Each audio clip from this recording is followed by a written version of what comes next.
Hereward the Wake was an Anglo-Saxon nobleman and resistance leader who became famous for opposing the Norman conquest of England in the late 11th century.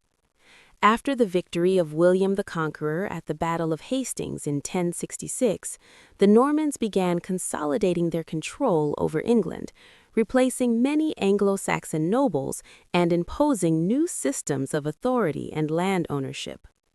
In this turbulent context, Hereward emerged as one of the most legendary figures of resistance.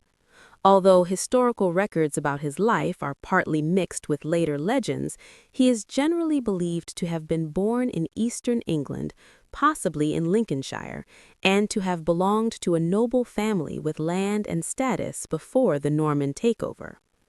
According to later chronicles and folklore, Hereward spent part of his youth abroad, possibly as a mercenary or adventurer in Flanders or other parts of Europe. During this time, he gained military experience and a reputation for courage and cunning.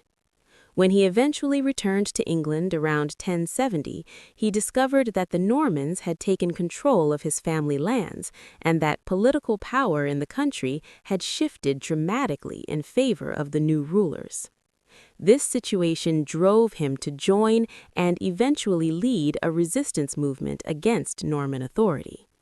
The most famous episode associated with Hereward took place in the marshlands of the Isle of Ely, a region surrounded by difficult terrain that made it an ideal stronghold for rebels.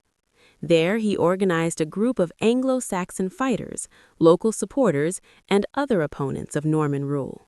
The marshes provided natural protection, allowing the rebels to carry out raids and defensive operations while avoiding direct confrontation with larger Norman armies.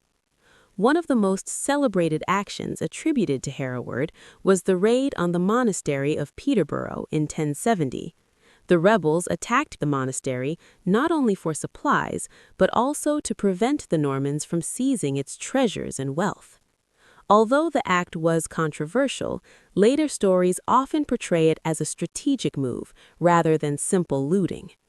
The Isle of Ely became a center of resistance, where several exiled leaders gathered, including other Anglo-Saxon nobles and even the Danish forces that briefly supported the rebellion. For a period of time, the rebels managed to resist Norman attempts to capture the stronghold. However, William the Conqueror eventually organized a determined campaign to crush the uprising. According to historical accounts, the Normans built causeways and used engineering methods to cross the marshlands and reach the island. After several attempts, they finally succeeded in capturing Ely and ending the organized resistance. The fate of Hereward after this defeat remains uncertain.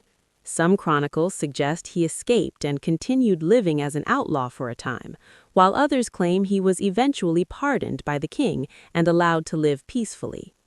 Over the centuries, the story of Hereward the Wake evolved into a powerful legend in English folklore. He came to be remembered as a symbol of Anglo-Saxon resistance, bravery, and independence during the early Norman period.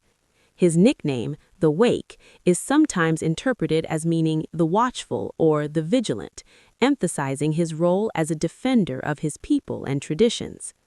Although historians debate which elements of the story are factual and which are later embellishments, Hereward remains an important cultural figure representing the last sparks of Anglo-Saxon resistance before Norman rule became firmly established in England.